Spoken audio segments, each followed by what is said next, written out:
Now, as we've been reporting, there are estimated to be more than 200 hostages still being held by Hamas. Aharon Brodutch has 4 missing family members. His sister-in-law and her 3 children were kidnapped from their home in Kfar Aza during the Hamas militant attack. Now, Aharon is an Israeli-Canadian from Toronto, but today he's in Tel Aviv, where the protest by families of hostages is taking place in front of the Defense Ministry. Aharon, thank you so much for making time for us during what no doubt is horribly excruciating for you and your family. Thank you. So, Aharon, we spoke just before the interview. The protest is still going on. You've just moved to a quiet location, but we've seen some incredibly powerful sights and sounds coming from that protest. Describe for me what's going on there. There's just tons of people from all over coming to support the families of the hostages.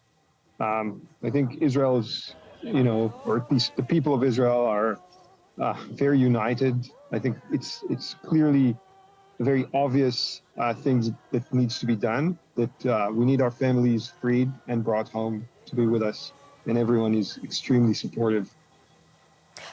Let's go back to that day 2 weeks ago, and when that initial Hamas attack happened. Can you walk me through where you were and how you learned about your sister-in-law and her children? Yeah, so I was home in Toronto, 8 a.m. I called my mom, which is the usual thing I do Saturday morning.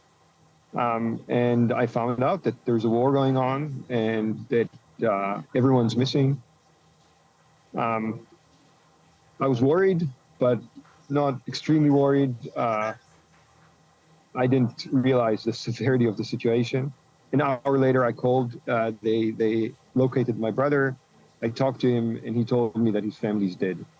I was obviously shocked. That was, the worst day of my life. Undeniably, it's, his wife, his 3 kids, people I love. I was devastated. And about a day later, they heard that someone had seen them taken into Gaza alive. Their house was later found to be empty. So we know they're alive. We know they were taken in good health. And so we're just hoping now. We're back to hoping. We were in utter despair. We were like at the bottom, and now we at least have hope.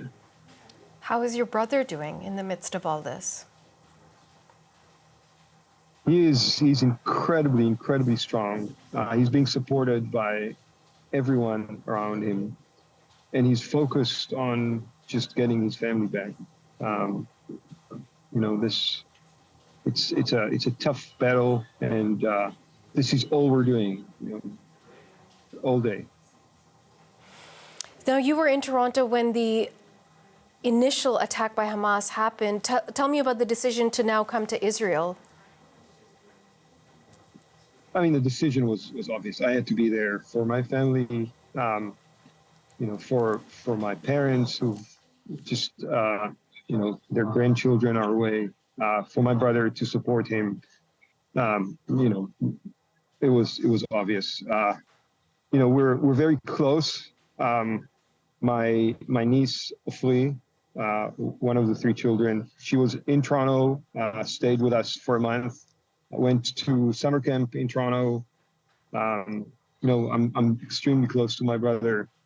It was obvious that I had to go. Finding a flight was challenging, but I managed to do it, and I got here a few days later.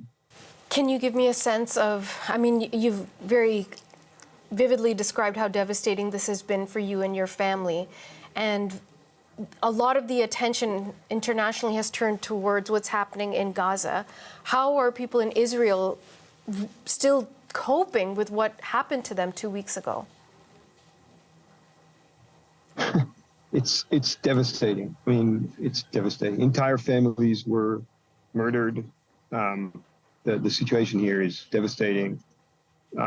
And, for us, knowing that there are children there, with Hamas, we don't know their situation. The entire country is devastated both by what happened on the day and what's currently happening with, Israeli civilians being held hostage. Have you heard any response from the Israeli government or from the Defense Ministry where you all are protesting? Are they in communication with you about your loved ones? They are. They're talking to us, updating us. I think it's natural that they're not telling us everything. And our only request is not, we don't have a request for information. We request that they do every possible effort to bring, Hagar, Ofri, Yuval, and Uriah back to us, and all the rest of the families. I think it's a no-brainer in terms of what needs to be done, or at least in what the priorities should be. Aharon Brodutch, I want to thank you so much for your time, and I really sincerely hope that your family members are returned to you very soon. Thank you. Take care. Bye.